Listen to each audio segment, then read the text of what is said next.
Hello, you are watching a Cover Killer Nation video.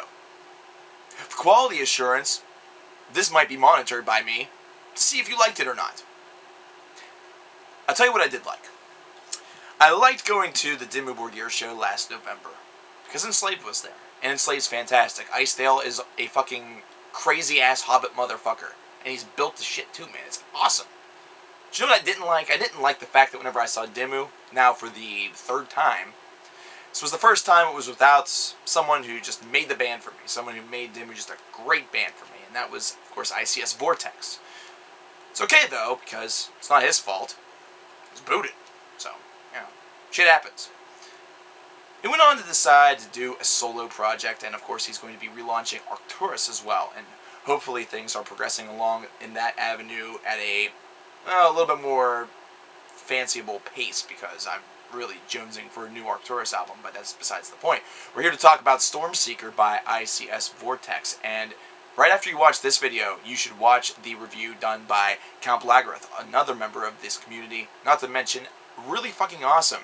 This guy knows his shit. If you think I know my shit, he also knows his shit. So collectively, we are just two guys that have a gigantic mound of knowledgeable turds in our yard. It's pretty cool. It smells really, really smart, too. I don't know why. Anyway, SEEKER. First off, the album name alone should instantly appeal to me. And I stutter because it's just so hilarious, because I'm a storm chaser. I love it whenever it storms around here. I post about it frequently on Facebook. If there's a huge thunderstorm in the area, I want to be around it. And my ultimate goal is always to see a tornado. I'm not from Tornado Alley, so I've never seen it. Let's get back to the music, Mark. We're digressing. Anywho, this is an album that has a fantastic amount of folk influence in it, but also really sticks to the core elements that really surround the mystique of black metal, heavy metal, and just good old-fashioned rock and roll. ICS Vortex has a very unique and personal voice to him, and this is something where now that he's kind of the one that's in control of everything that's being done, considering it's his album, then he's able to not only leave just a little bit of maybe a teardrop of a watermark, he's able to just literally flood your brain with his ideas like an ocean. And this is something that SEEKER brilliantly exudes. This is something that throughout this affair you find yourself wondering why he was ever doing secondary work in a band like Dimmu Borgir, why he wasn't just doing this ICS Vortex project by himself, why he wasn't just conjuring up all of these fantastic cuts, really just bleeding out of his pores. Not sweating, bleeding, mind you. Just this fantastic music.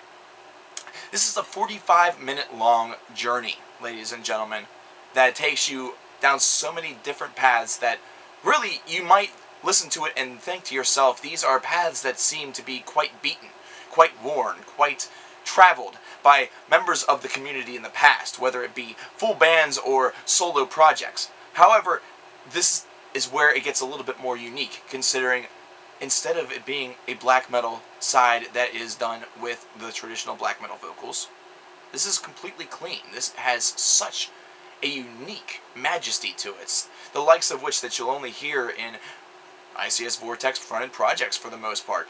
Borknagar, he's done some guest work on. Arcturus, of course, is notorious with its avant-garde atmosphere and also the fantastic vocals that he's done along with Garm of Ulver. And now that he's doing this by himself, now that he's really in control of this whole entire universe that he's forging, it just really shows what goes on in that twisted mind of his, what musical ideas are flowing in there, and it's just ridiculous. It's crazy, and it's really cool to witness.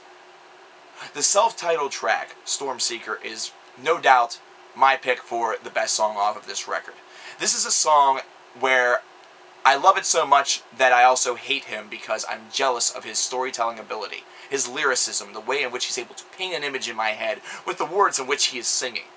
Because I'm a writer, as most of you know, and while I might be able to get my point across with pretty words and great language and, you know, a fancy SAT-based knowledge base of, you know, words, yeah, they're throughout that concept out the window, he's able to tell a story, and he's able to do it through song, which is something that is just desperately missing from my own personal poetry and my own personal songwriting.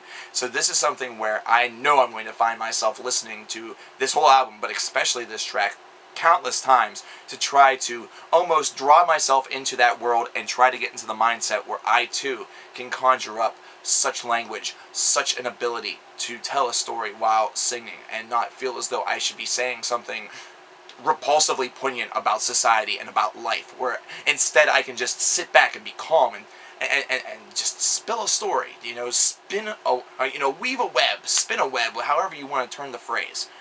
This album has repetition and replay value all over it. It has redundancy all over it if you listen to it 55,000 times a day, but that redundancy joke is mainly because I was being redundant. And I just was again. This is an album that if you play it again, you'll want to play it again. Redundancy again.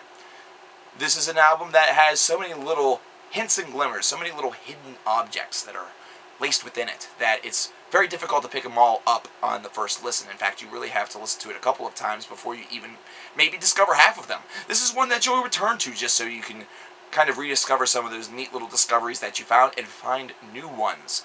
And may I make a suggestion, ladies and gentlemen, kitties and kittens? Listen to this album with headphones. Preferably a good set of headphones, not some skull candy earbud piece of shit. Get a pair of studio headphones. They are like 20 bucks. Yeah, there are some really inexpensive brands out there. And listen to this album. You'll pick up on a lot more, but you'll also have a much more detailed respect for what ICS Vortex is able to accomplish on this album, Stormseeker. Earlier this year I said that maybe Ghost was the album of the year. Earlier this year I said maybe Iconic, Let's Just Beat It by Symphony X. Well, the way in which I'm going to rate this album is quite simple. ICS Vortex looked at those albums and just said, fuck you, out of my way.